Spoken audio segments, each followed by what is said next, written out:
3 दिनों से जो चर्चा इस सदन में चल रही थी, तो मैंने नेता प्रतिपक्ष का भाषण सुना और विपक्ष का भाषण सुना, तो मैं तो किम कर्तव्य विमूढ़ हो गया कि मुझे यही नहीं समझ आ रहा था कि सरकार किसकी बनी।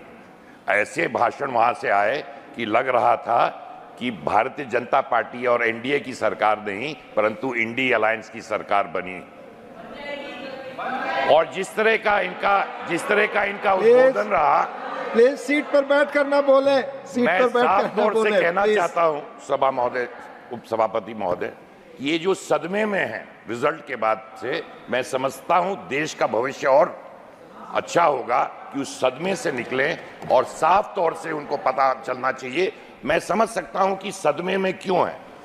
सदमे में इसलिए है कि 60 साल बाद एक सरकार तीसरी बार बन के मोदी जी के नेतृत्व में आई और इनको इसलिए सदमा और इतनी तकलीफ इसलिए है कि कैसे हो सकता है कि नेहरू जी का रिकॉर्ड एक पिछड़ा गरीब चाय वाला का बेटा तीसरे बार इस देश का प्रधानमंत्री बन सकता है। इसलिए इनको बड़ी चिंता सता रही है और जब तक इस सदमे से नहीं निकलेंगे तो तब तक, और जिस तरह की चर्चाएं इस हाउस में हमने देखी, मैं साफ तौर से कहना चाहता हूं कि इनको एक बार फिर से रिजल्ट को अच्छी तरह से परख लेना चाहिए। देश में जो रिजल्ट आए हैं,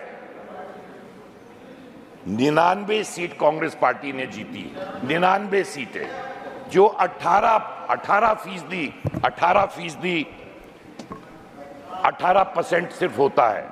और 99 सीट जीतने पर इतना घमंड है, आप समझिए अगर 150 सीट जीत लिए होते तो क्या घमंड होता। और 99 सीट पे इतना घमंड, और हमें बताते कि हमें घमंड नहीं होना चाहिए। और यहां मुझे बड़ी खुशी हुई सभापति महोदय जी कि इतने बार इन्होंने प्रभु श्री राम का नाम लिया, अयोध्या का नाम लिया। इलेक्शन से पहले तक मंदिर जाने तक पे कई लोगों को पार्टियों से निकाल दिया जाता था। राम भगवान का नाम लेने से डरते थे। और प्रभु राम की लीला देखिए, 5-7 सीट क्या जिता दी प्रभु राम ने।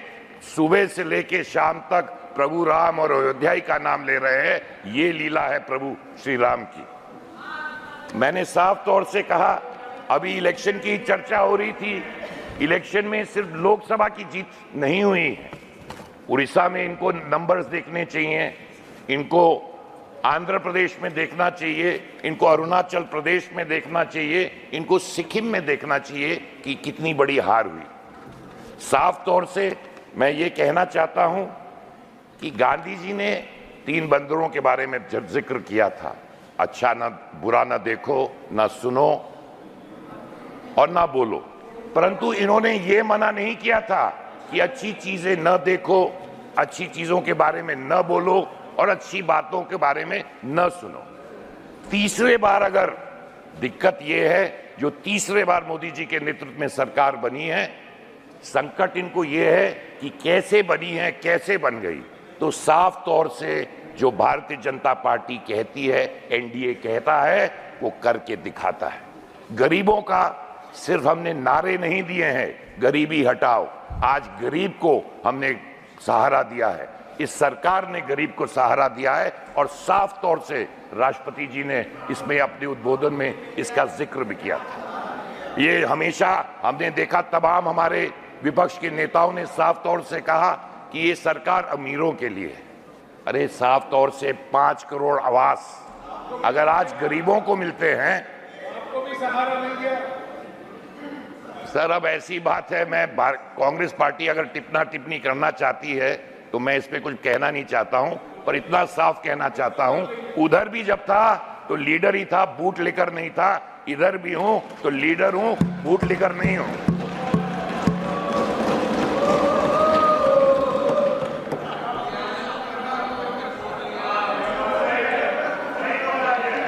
और ये तीसरे बार हम क्यों वापस आए हैं? तीसरे बार हम क्यों आए हैं? हम इसलिए आए हैं कि मोदी जी ने गरीबों के बारे में सोचा, दलितों के बारे में सोचा, पिछड़ों के बारे में सोचा। आज आवास 5 करोड़ का, आज 4 करोड़ आवास गरीबों को दिया गया है। और 3 करोड़ आवास फिर से देने वाले हैं। 80 करोड़ लोग को आज अनाज दिया जाता है।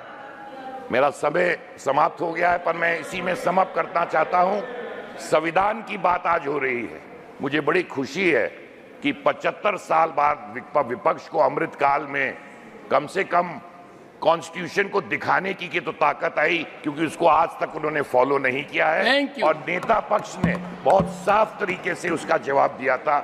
मैं सिर्फ यही कहना चाहूंगा अंत में कि आपको सर देश ने विपक्ष में बैठाने का मौका दिया है। आप मिलकर इस देश को विकसित बनाने के लिए कार्य करें। बहुत बहुत धन्यवाद।